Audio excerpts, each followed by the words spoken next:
Yo mga idol, kamusta? Sports Talk PH nga pala. Ang pangako ni Casimero, pag-usapan natin yan mga idol. Ngunit bago ang lahat ay huwag kakalimutang mag-subscribe at i-click ang notification bell button for more sports talk.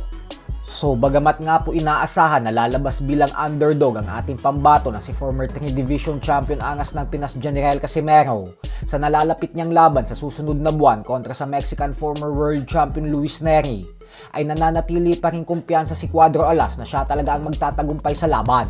Ito po ay matapos niyang maglabas ng video kahapon kung saan nagbigay ito ng mensahe sa mga Pinoy boxing fans at sinabing pinapangako niya umano sa ating lahat na mananalo tayo sa laban na ito at sana nga daw ay knockout ang magiging panalo niya. Pero ganun pa man nga po ay bagamat nangako na si Casimero na siya ang mananalo ay hindi pa rin lahat nagtitiwala na maiuwi niya ang tagumpay sa laban.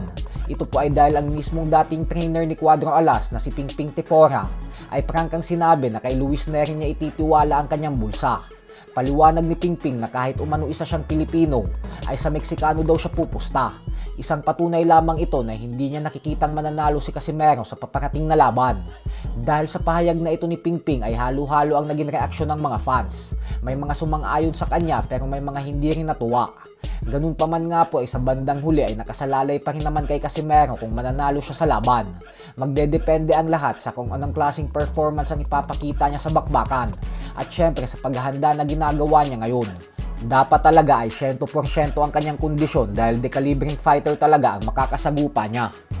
Sa kabilang banda naman mga idol ay bagamat nga po umaapaw ang kumpiyansa ng former Unified WBC and WBA Welterweight Champion Kit One-Time Turman na mananalo siya sa laban kontra sa WBC Junior Middleweight Champion Sebastian Fundora sa susunod na linggo, ay giniit nga po nito na hindi siya natatakot na matalo kung magkataon. Paliwanag ni Turman na hindi niya daw kasi pinoprotektahan ang kanyang record.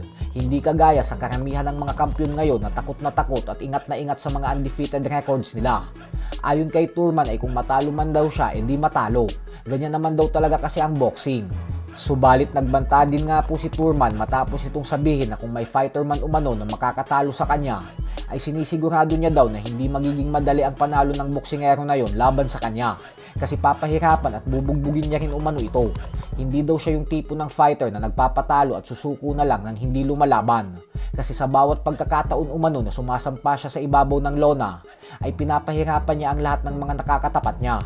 Kahit sino pa daw ang tanungin natin ng mga boksingerong nakalaban siya, ay paniguradong sasang-ayon sa mga sinasabi niyang ito. Nilinaw din ni Turman na hindi umano ibig sabihin na sinasabi niya ang mga ganitong bagay ay tanggap niya ng matatalo siya kay Fundora.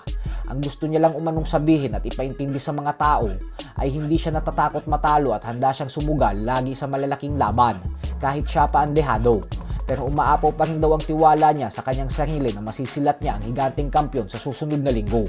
So hanggang dito na lang po muna tayo mga idol.